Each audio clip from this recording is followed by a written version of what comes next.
The alien princess was dying, until a human doctor defied fate and changed the kingdom. Its skies shimmered with a faint golden haze, and the clouds glowed with streaks of blue and violet, casting an ethereal light over the floating cities. Towers of crystal rose high above the forests below, catching the sun in prismatic splinters. Rivers of liquid light flowed between the cliffs and valleys, reflecting the strange colors of the sky. To an outsider, Lithuria was magical, almost alive. But beneath this beauty, the Lithurian kingdom was in crisis. The royal family, revered for centuries as the keepers of balance and knowledge, faced a danger that no one could cure. Princess Soralia, the youngest and most beloved member of the royal family, was gravely ill. Her skin, usually radiant with the soft glow of Lithurian life energy, had become pale and dull. Her eyes, which sparkled with curiosity and warmth, now seemed tired and distant. The best healers in Lithuria had tried everything known to their science. They had chanted the energy flows, used ancient crystals, and even combined the rare herbs of the floating forests with the pulsing waters of the rivers of light. Nothing worked. Every attempt to restore the princess only seemed to make her weaker. Whispers filled the palace corridors, fearful whispers. Some even said the illness was a sign that the kingdom had angered the gods. In the midst of this despair, a small ship descended from the sky, landing gracefully on the crystal plaza of the royal city. Unlike the tall, elegant Lithurian vessels, this one was compact, functional, and plain. Its metal hull gleamed under the strange light of the planet, and its engines hummed softly. From the ship emerged Dr. Elias Harper, a human physician and xenobiologist. He was not tall, and his hair had begun to show streaks of gray, but there was a spark of determination in his hazel eyes. Elias had traveled across galaxies to reach Lithuria, not for wealth or fame, but for curiosity and compassion. Humans were known for their relentless drive to solve problems, no matter how impossible they seemed. And Elias believed that even an illness deemed incurable could be understood and maybe even healed. He was met at the landing by Ambassador Lither, a member of the Royal Council, who guided him through the streets of the floating city. The humans had been invited as part of a diplomatic mission to share knowledge and science, but Elias was not here as a diplomat. His interest was singular, the life of the princess. As they moved through the city, Elias noticed things others might have ignored: the gentle sway of the bridges connecting the floating towers, the faint hum of energy flowing beneath the streets. The subtle patterns of light in the sky, almost like a heartbeat. To humans, it might have seemed alien or strange, but Elias understood that every world had its own rhythms, and every living thing had its own language of energy and balance. When they arrived at the royal palace, the sight of Princess Soralia took Elias' breath away. She lay in a chamber bathed in soft light, surrounded by glowing crystals and hovering caretakers. Her usual brightness was dimmed, and she seemed fragile, almost unreal in her stillness. "Dr. Harper," Ambassador Lither said, bowing slightly, "we are honored that you have come. Our healers have tried everything, but it seems the princess's condition defies all known methods." Elias nodded, his mind already racing with possibilities. "I will need to observe her, speak with her, and understand the nature of her illness," he said. "I cannot promise a cure, but I promise I will do everything in my power to help." The lead healer, Master Thaler, frowned. His skin glimmered with faint patterns, a mark of experience and wisdom in Lithurian society. "You are human," he said carefully. "Our biology is very different. What works for your kind may harm ours." Elias smiled gently. "I understand. But sometimes, seeing a problem from another perspective reveals solutions no one else can see." The healer hesitated but eventually nodded, realizing that hope was scarce, and any chance, however small, was worth trying. Elias spent the next few hours examining Soralia. He took careful notes, measuring subtle fluctuations in her energy, her breathing, and her responses to different stimuli. He noticed patterns that Lithurian healers had overlooked. The way her pulse seemed to falter whenever certain planetary energy waves passed through the palace, the slight tremor in her hands when she tried to reach for a crystal, and the curious reaction her body had to light. From specific crystal arrangements, he asked gentle questions, speaking softly so as not to tire her. "Princess Soralia," he said, "can you tell me how it feels when the light moves across the room?" Soralia's eyes flickered open. It feels heavy," she whispered, "like it's pressing on me but not painfully." Just wrong. Elias made a note. He had seen similar phenomena in human patients when their bodies reacted unpredictably to unfamiliar energies or environments. He did not yet know the exact cause, but he knew he had a lead, a thread to follow in the complex web of her illness. Over the next few days, Elias moved carefully between observation and experimentation. He adjusted energy flows, suggested new arrangements of crystals, and even tried blending human medical techniques with Lithurian energy therapy. Some experiments failed, and Ceralia's condition sometimes worsened slightly, but he learned from every attempt. Meanwhile, word of the human doctor spread through the palace and city. Some Lithurians were skeptical, even hostile. How could a human, so small and fragile, hope to heal one of the most important beings on their planet? Others, however, quietly admired his courage and persistence. There was something undeniably human in Elia's determination, a willingness to face impossibility without giving in to despair. Late one night, Elias sat by the princess's bedside, reviewing his notes. He spoke softly, almost to himself. "There's a rhythm here, something everyone else is missing. If I can find it, maybe we can beat this." Ceralia stirred slightly and opened her eyes. "Do you really think you can help me?" she asked, her voice barely above a whisper. Elias smiled warmly. "I don't know yet. But I will not stop trying. Humans are stubborn that way." For the first time in weeks, a small smile crossed the princess's face. There was a spark of hope, fragile but real. Outside the palace, the floating city shimmered under Lithuria's strange skies, unaware that its fate, and the fate of its beloved princess, was now tied to a human who dared to challenge tradition, logic, and expectation. Elias did not yet know the full scope of what lay ahead. The illness was strange, unpredictable, and possibly linked to forces beyond even Lithurian understanding. But he had something powerful on his side: humanity's relentless drive to learn, to adapt, and to survive. And in that small, unassuming human heart lay the spark that could change the kingdom forever. As the night deepened and the rivers of light flowed silently below the palace towers, Elias prepared for the challenges ahead. The first steps had been taken. Observation had begun. And somewhere in the quiet chambers of the royal palace, hope, fragile but glowing, had begun to grow. The princess's illness was formidable, but the human doctor's resolve was stronger. The story of courage, innovation, and the meeting of two worlds had just begun. Days passed in the royal palace of Lithuria, yet Princess Ceralia's condition remained fragile. While her energy occasionally flickered with faint signs of life, it was clear that the usual treatments were not enough. The royal court moved like shadows, whispering concerns and blaming forces unseen. Some even questioned whether Ceralia could survive the coming cycle of planetary energy waves, an event that occurred only once every 3 Lithurian years, when the planet's energy flows surged unpredictably across the land. Doctor.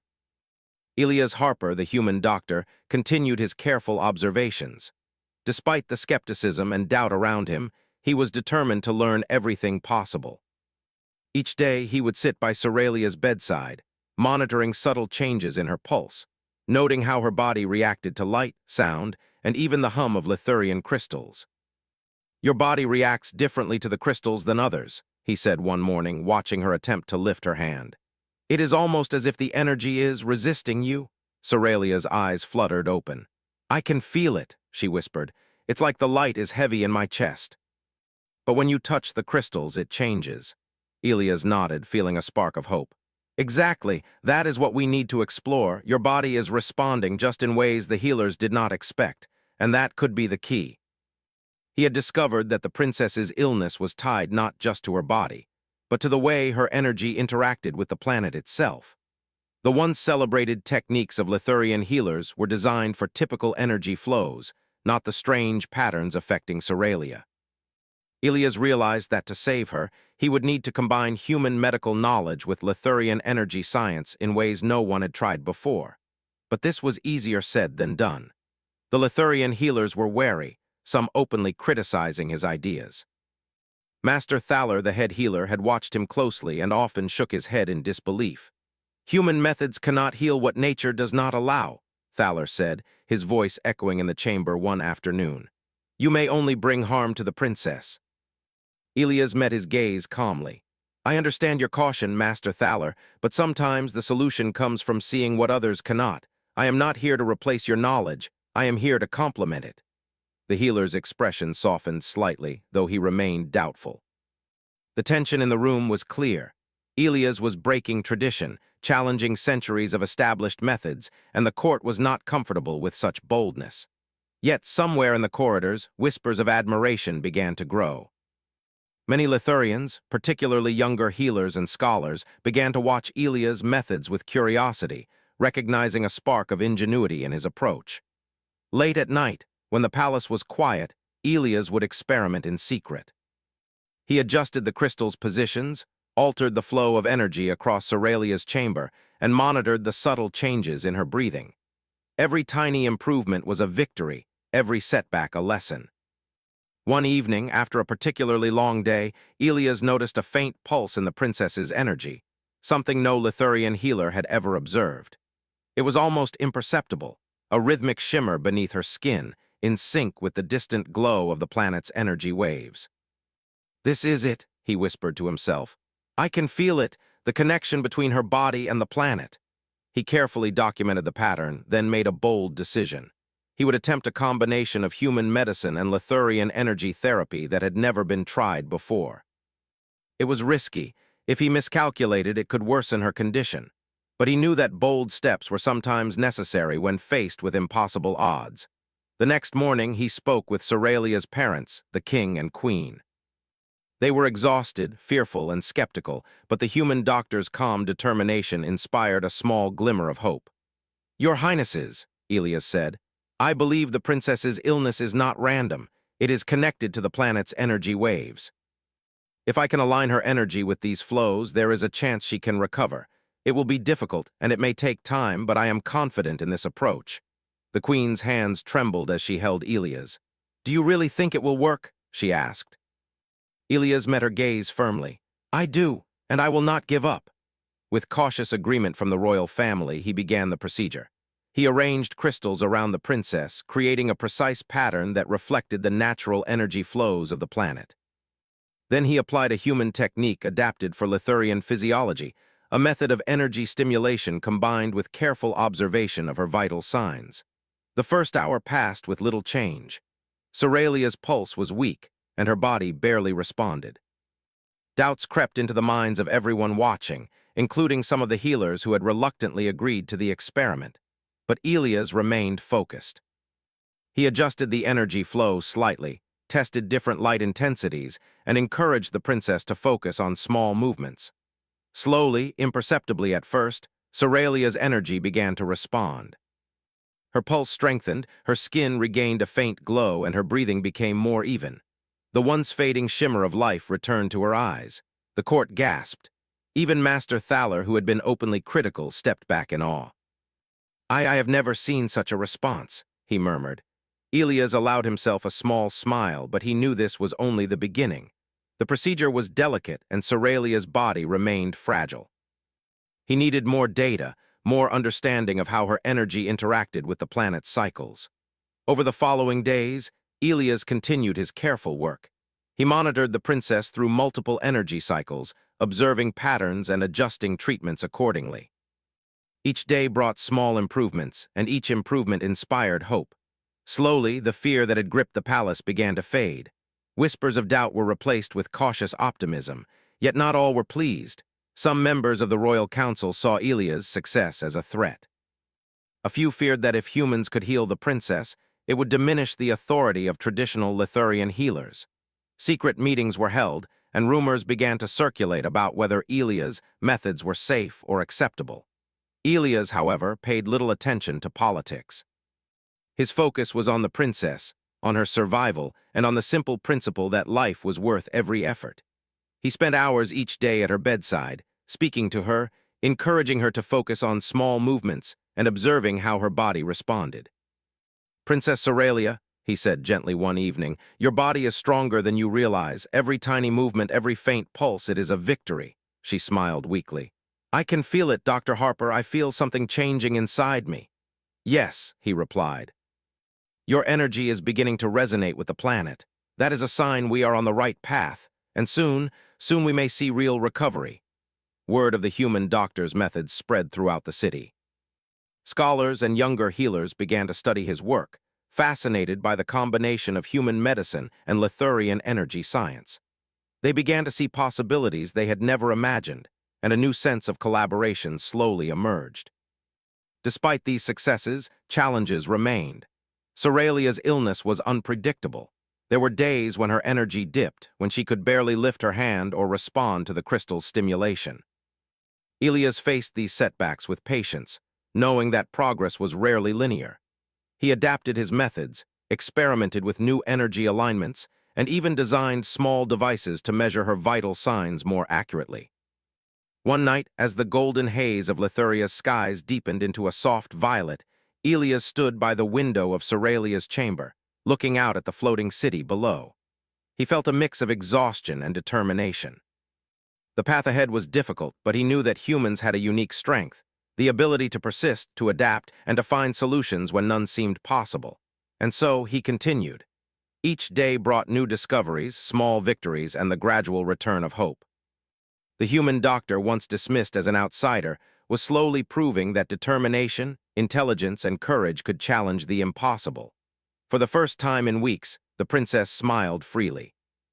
Her energy glimmered faintly in the light of the crystals, her pulse steady and strong enough to allow small movements. The people of the palace, once fearful and doubtful, began to whisper about a miracle. Yet Elias knew better than to call it a miracle. It was the result of careful observation, creative thinking, and the relentless human spirit that refused to accept defeat. As the night deepened, and Lithuria's glowing rivers of light reflected the stars above, Elias felt a quiet satisfaction. Progress had been made, but the most challenging tests were still ahead. The planet's energy cycles would soon reach their peak, and only then would it be clear whether his methods could truly save the princess. But for now, there was hope. And in the halls of the palace, hope was a force more powerful than fear, more enduring than doubt, and brighter than the faintest glow of Lithurian crystals. Human ingenuity, persistence, and courage had begun to shine in Lithuria, a force no one could ignore. And the story of Princess Ceralia and the human doctor who refused to give up was only beginning. The sun rose over the floating city of Lithuria, casting golden and violet streaks across the crystalline towers. Within the royal palace, Princess Ceralia's chamber glimmered softly as the morning light passed through carefully arranged crystals. For weeks, Dr. Elias Harper had been observing, experimenting, and adapting his methods. Each small improvement had given hope, yet nothing had fully turned the tide against the mysterious illness. This morning, Elias sensed something different. Ceralia's pulse, usually faint and inconsistent, had a rhythm that seemed almost in tune with the planet itself. He knelt beside her bed, feeling the faint vibrations of her energy under his touch. "Princess Ceralia," he whispered, "today may be the day we uncover the truth about your condition." Her eyelids lifted slightly, revealing eyes that, while still weak, held a spark of curiosity. "What do you mean?" she asked softly. Elias smiled gently. "I've noticed a pattern in how your body reacts to the planet's energy waves. Most of your healers didn't see it, but I think I understand why your illness behaves the way it does. If I'm right, we may be able to give you the chance to recover fully." The princess, lips curved into a faint smile, a rare expression in recent weeks. She felt a glimmer of hope, fragile but real. Elias spent the morning preparing. He arranged the crystals in a new pattern, designed to mirror the natural flow of the planet's energy during its most powerful cycle. Unlike before, he combined this with a delicate method inspired by human medicine. Precise stimulation of Ceralia's energy points to help harmonize her body's rhythm with Lithuria's energy. The palace staff watched cautiously. Master Thaler, the head healer, observed with a mixture of fear and fascination. The younger healers whispered among themselves, intrigued by the boldness of the human doctor. Some doubted, others hoped, but everyone was aware that this procedure was unlike anything attempted before. Elias took a deep breath. "This is going to be delicate. We must move slowly and carefully." Ceralia nodded weakly. "I trust you," she said. He began by lightly touching the energy points he had identified. The crystals around her began to glow more brightly as they interacted with the flow of her life energy. Elias monitored her pulse and breathing closely, adjusting his technique as needed. Slowly, her body responded.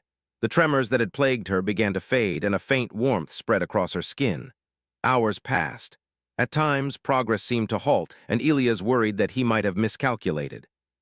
But he reminded himself of the human strength that had carried him this far: persistence, observation, and adaptability. He recalibrated, adjusted the crystal patterns, and spoke softly to the princess, encouraging her to focus on her energy and breathe steadily. By late afternoon, a subtle transformation was visible. Ceralia's eyes, once dull, now shimmered with renewed light. Her breathing was steadier, and her pulse matched the rhythmic hum of the palace crystals. The energy in her body began to resonate in harmony with Lithuria's planetary flows. "This is incredible," whispered one of the younger healers. "I've never seen a Lithurian respond like this before." Elias did not speak. He concentrated on the rhythm, making sure that every adjustment maintained the delicate balance. The human doctor had learned an important lesson. Lithurian biology was unlike anything he had studied before, and even a small misstep could undo progress. But he also understood the principle of adaptation, something humanity excelled at. As the evening approached, a change came that no one expected. Ceralia's energy began to emit a soft, shimmering aura, brighter than any human or Lithurian had witnessed before.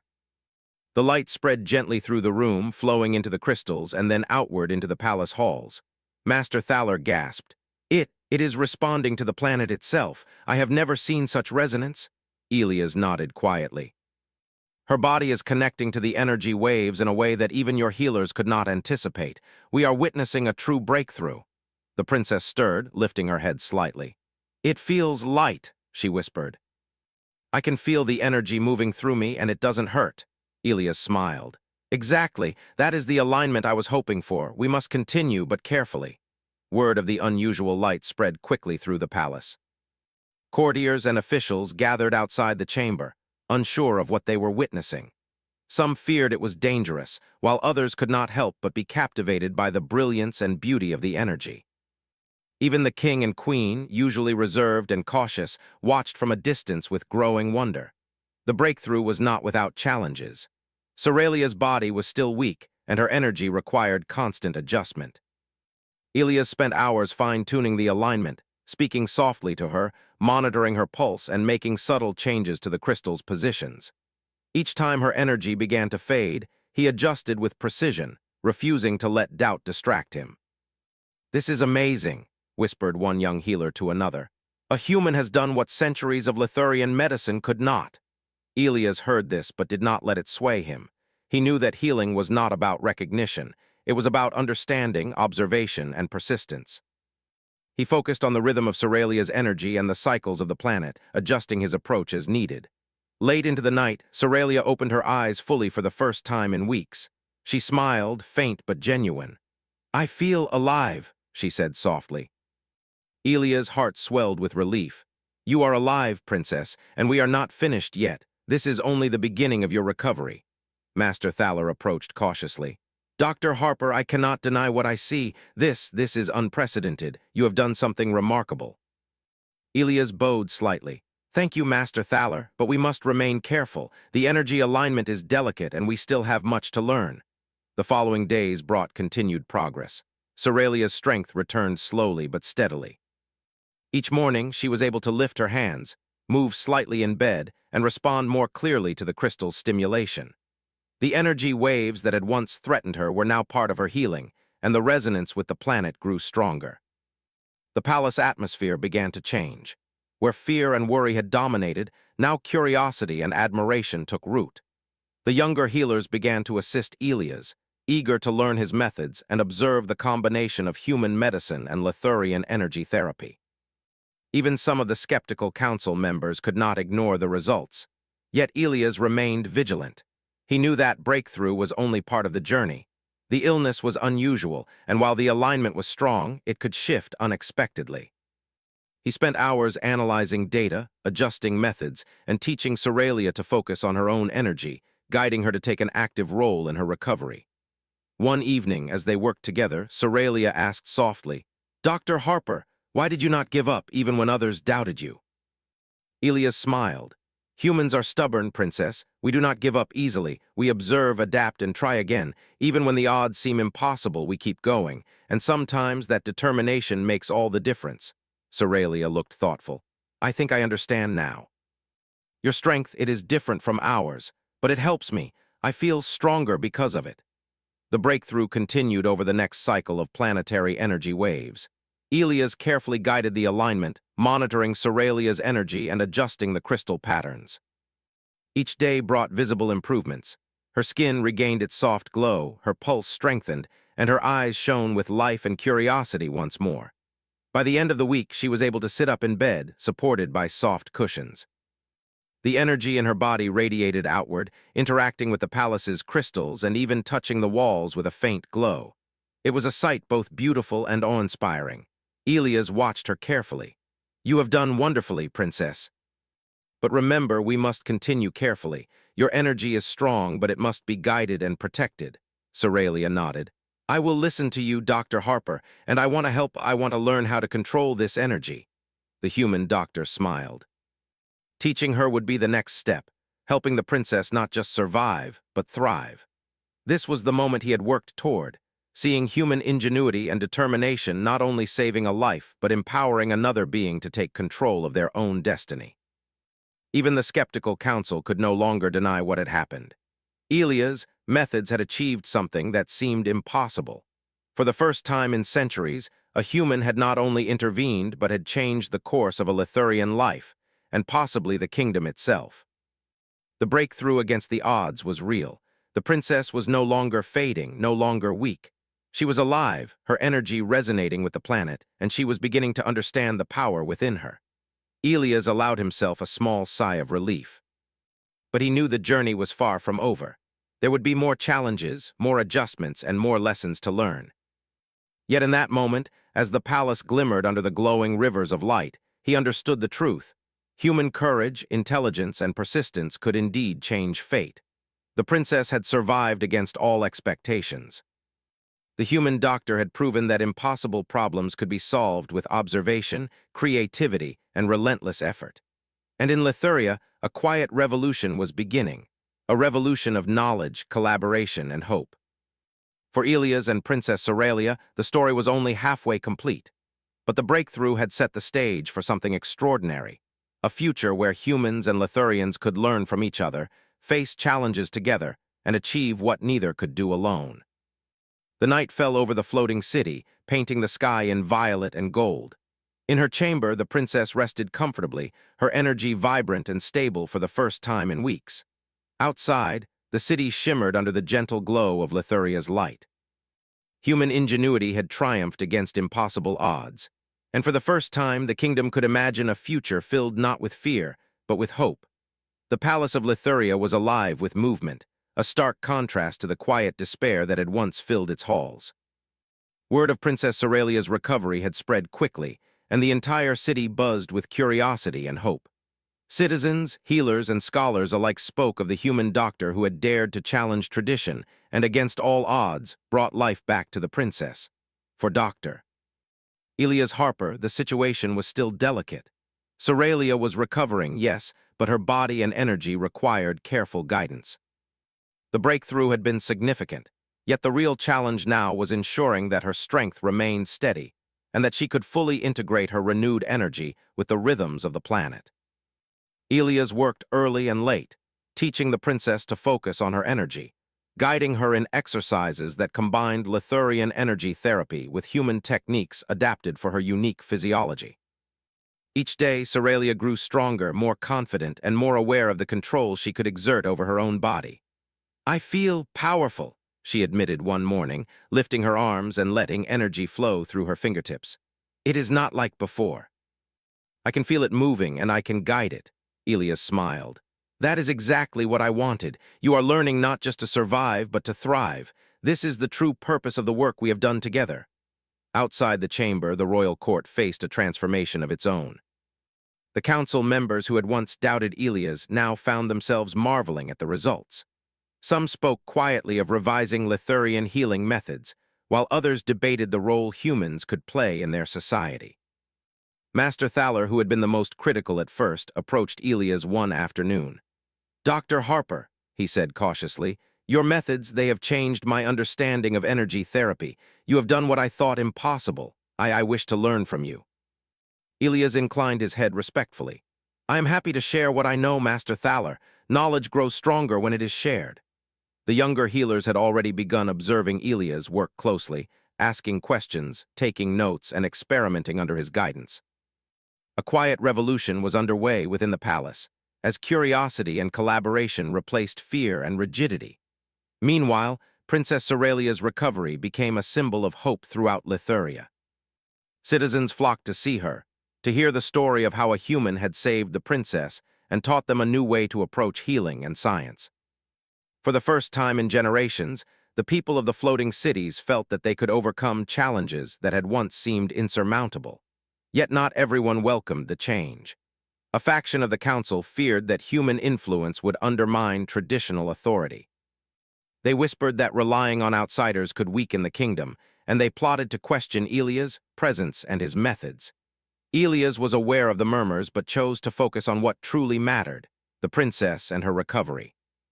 He continued to guide her energy, carefully calibrating the alignment with the planet's cycles. He encouraged her to participate actively, teaching her to recognize subtle shifts and adjust her own energy in response. One evening, as the twin moons of Lithuria rose over the floating city, Ceralia practiced moving energy through her body under Elias' guidance. The glow from her fingertips was steady, bright, and harmonious with the crystals in the chamber. "I can feel it," she said, her voice filled with wonder. "It is as if the planet itself is flowing through me and I can direct it where it is needed." "Yes," Elias replied. "This is the harmony we sought.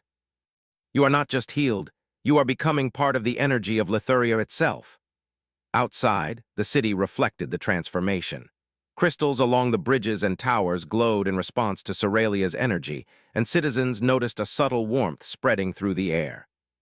Some described it as a gentle pulse, almost like the heartbeat of the planet. Others said it felt like hope made tangible. The king and queen watched with pride. Their daughter had survived a deadly illness. Yes, but more importantly, she had gained a new understanding of the world and herself. Elias had not only healed her, but had introduced ideas that promised to change Lithurian society forever. The transformation extended beyond the palace.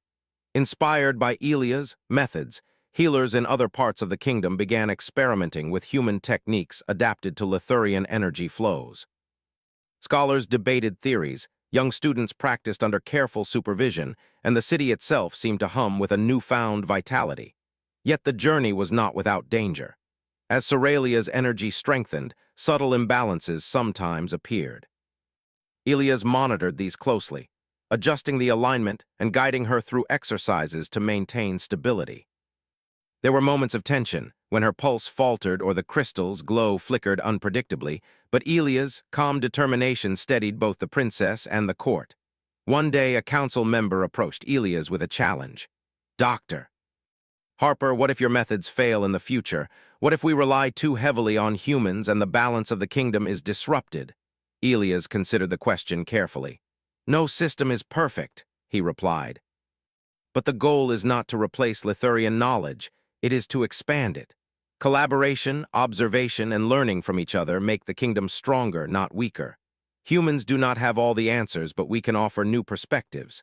That is what matters." The council member paused, then nodded slowly. Even skeptics could see the evidence. The princess was thriving, the kingdom was curious and energized, and the people were filled with hope. Elias' presence was no longer a threat, it was an opportunity. Meanwhile, Ceralia began to explore the limits of her own energy. Guided by Elias, she learned to extend her influence beyond the palace, subtly affecting the floating city around her. Crystals on distant towers responded to her focus, energy flowing through bridges and streets, harmonizing the city in a way that had never been seen before. "This is incredible," one young healer said. "The princess, she can guide the energy of the entire city." "And it is safe, controlled, and beautiful," Elias nodded. "Yes, but she must learn to balance it carefully. Strength without control can be dangerous. We must continue to practice and guide her." As weeks passed, the transformation became undeniable. The floating city glowed brighter, the rivers of light shimmered more vividly, and the citizens felt a sense of peace and vitality they had never experienced before. The illness that had once threatened the princess and the kingdom had become a catalyst for growth and innovation. Cerelia herself grew more confident each day. She walked through the palace halls, greeted her citizens, and shared what she had learned from Elias. She became a symbol not just of survival, but of the power of learning, adaptation, and courage. Elias, for his part, remained humble. He knew that the real achievement was not his alone. It was the collaboration between human ingenuity and Lithurian tradition, the willingness to observe, experiment, and adapt in the face of impossible odds. One afternoon, the princess and Elias stood on a balcony overlooking the city. The glow from the crystals and energy flows bathed them in soft light, casting reflections across the floating towers. "Doctor," Harper, Cerelia said, her voice steady and strong, "you have changed everything, not just for me but for the kingdom. People are learning to see new possibilities, to try things they never thought they could." Elias smiled. "That is the power of curiosity, princess. Humans have a simple way of looking at the world. We observe, we experiment, and we never give up. Sometimes that is enough to change everything." She nodded thoughtfully. "I want to continue learning. I want to help our people understand these ideas and to guide our kingdom in a new way." "Yes," Elias replied, "and you can. The strength is already within you. We only needed to unlock it." The kingdom's transformation was no longer theoretical. It was visible in every glowing street, in every shimmering crystal, and in every citizen inspired by the princess's survival and growth. What had begun as a desperate attempt to save a life had become a movement of curiosity, collaboration, and innovation. Even the skeptics began to change. They saw that human insight could complement Lithurian knowledge, that new ideas did not threaten tradition but strengthened it. The palace became a center of learning, a place where humans and Lithurians studied together, experimented together, and solved problems that had once seemed impossible. And through it all, Elias remained at Cerelia's side, guiding, teaching, and observing. He knew the work was far from over, but he also understood that they had achieved something extraordinary, proof that determination, intelligence, and courage could change the fate of a kingdom. As night fell over Lithuria, the city glimmered like a jewel in the sky. The rivers of light reflected the stars above, and the floating towers glowed with the energy of a thriving, transformed kingdom. Princess Cerelia rested, her body strong and her energy radiant. The citizens of Lithuria slept with hope in their hearts, knowing that their kingdom had faced despair and emerged stronger than ever. Elias looked out over the city and felt a quiet satisfaction. The breakthrough had not only saved a life, it had changed the kingdom. And it was a reminder of what humans could achieve when they dared to face the impossible. Human ingenuity had not only healed the princess, it had inspired a kingdom. And for Lithuria, the future had never looked brighter. The palace of Lithuria was brighter than it had been in generations. Crystals gleamed in every hall, the rivers of light shimmered more vividly than ever, and citizens moved through the floating city with a quiet pride and hope. Princess Cerelia, once frail and weak, now walked with strength and confidence, her energy glowing softly as she interacted with the world around her. At her side, as always, was Dr. Elias Harper. The human doctor had become more than a visitor or advisor. He was a symbol of possibility, of courage, and of the power of human determination. The people of Lithuria no longer saw him as an outsider. They saw him as a partner, a teacher, and a friend. Elias had spent countless hours teaching the princess how to focus, guide, and control her energy. Each day, she learned more, and each day, the kingdom benefited. Crystals throughout the city responded to her guidance, bridges and towers glowed harmoniously, and even the floating gardens seemed to flourish more brightly under her influence. Lithuria itself seemed to breathe with newfound life. "Doctor," Harper, Cerelia said one morning, standing in the palace courtyard, "I have learned so much from you, not just about energy, but about courage, persistence, and thinking differently. I want to share this knowledge with all our people." Elias smiled. "That is the right approach, princess. Knowledge should grow, not remain hidden. You are ready to help your kingdom see new possibilities, just as you have." The king and queen watched the exchange with pride. They had feared for their daughter's life, and now they were witnessing her transformation, not just physically, but in confidence, wisdom, and leadership. Elia's presence had changed more than one life. It had changed the entire kingdom. In the weeks that followed, a new era began.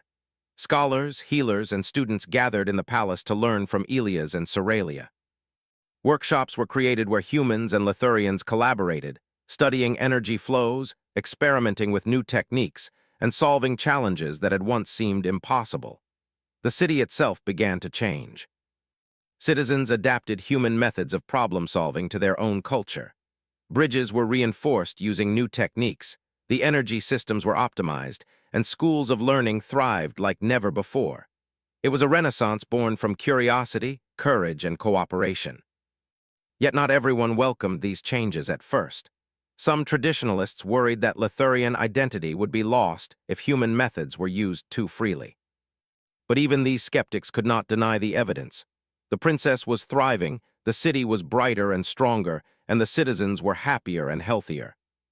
Slowly, they began to embrace collaboration, realizing that learning from others did not diminish their culture.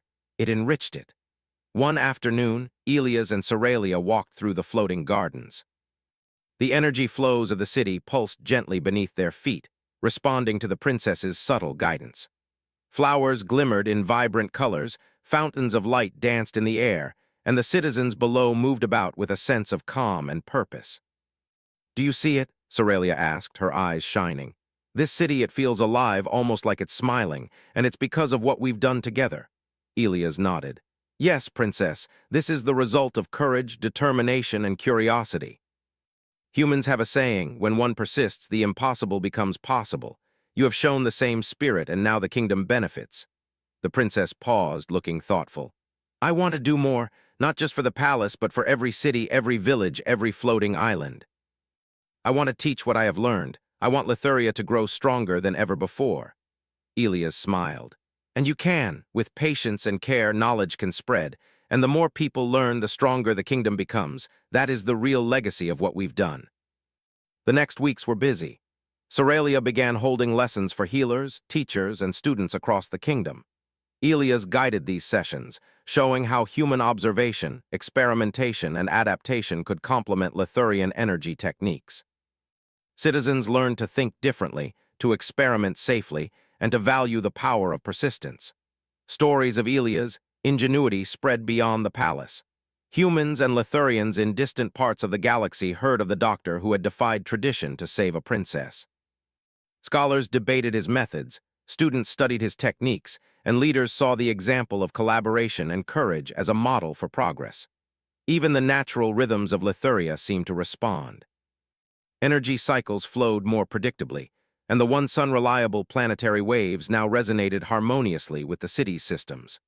Farmers, engineers, and artisans all benefited, finding that the city and its energy responded to careful observation and thoughtful action. One evening, Soralia and Elias stood on the highest balcony of the palace.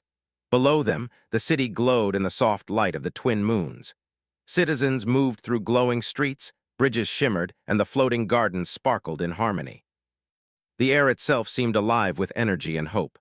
"Dr. Harper," Soralia said, "do you think humans will always be welcomed here?" Elias looked thoughtful. "Humans are capable of great things, princess, but it is not about who we are, it is about what we do. Courage, curiosity, and persistence are universal. When people see that, they respect it.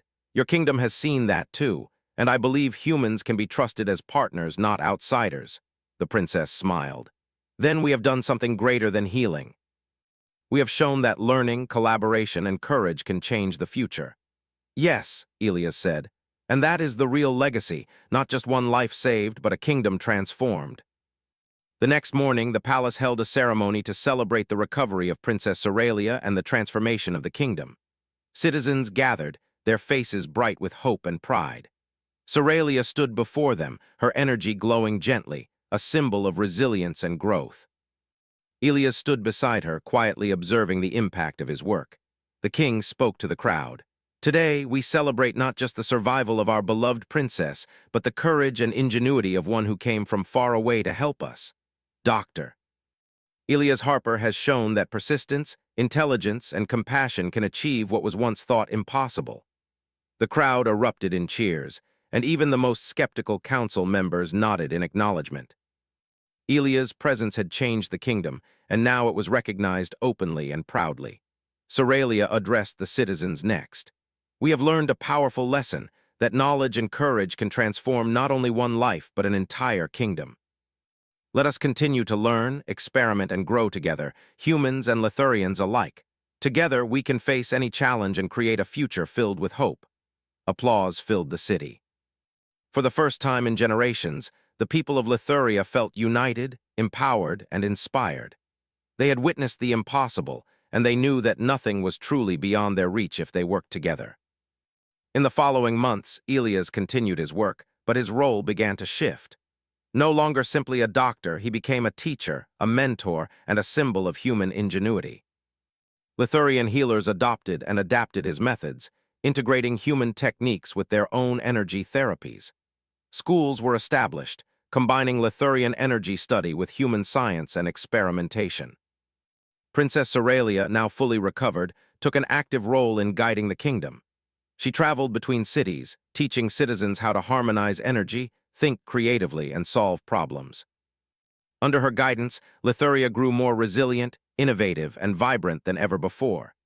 Elias, watching the city thrive, felt a deep sense of fulfillment. Humans had always been known for their curiosity, persistence, and ability to face impossible challenges. Here, on a distant planet, he had seen those qualities transform a life, a city, and a kingdom. One evening, as the twin moons reflected on the floating rivers of light, Soralia and Elias stood together overlooking the city. "Doctor." "Harper," she said softly, "you came to Lithuria to help me, but you have given so much more. You have changed our kingdom forever." Elias smiled, feeling the warmth of her words. "And you, princess, have embraced the lessons and shared them with your people. That is the true power, not what one person can do alone, but what we achieve together." The city below shimmered, alive with energy, hope, and possibility. The people of Lithuria had faced despair and uncertainty, and now they faced the future with courage and determination. Elias knew that this was the real legacy of humanity, the ability to observe, to adapt, to persist, and to inspire others to do the same. One human had changed the fate of a princess, and together, humans and Lithurians had begun a new era of understanding and collaboration. As the stars glimmered above the floating city, and the rivers of light flowed gently below, Lithuria looked to the future with hope. The princess was strong, the kingdom was thriving, and the lessons of courage, intelligence, and perseverance had been etched into the hearts of every citizen. Humanity's presence on Lithuria was no longer a story of outsiders. It was a story of partnership, innovation, and the power of daring to face the impossible. And in the years to come, the kingdom would remember that one human doctor had changed their world, proving that determination, creativity, and courage could indeed defy fate and shape a brighter future. The story of Princess Soralia, Dr. Elias Harper, and the kingdom of Lithuria would be told for generations, a testament to the strength of the human spirit and the enduring power of hope.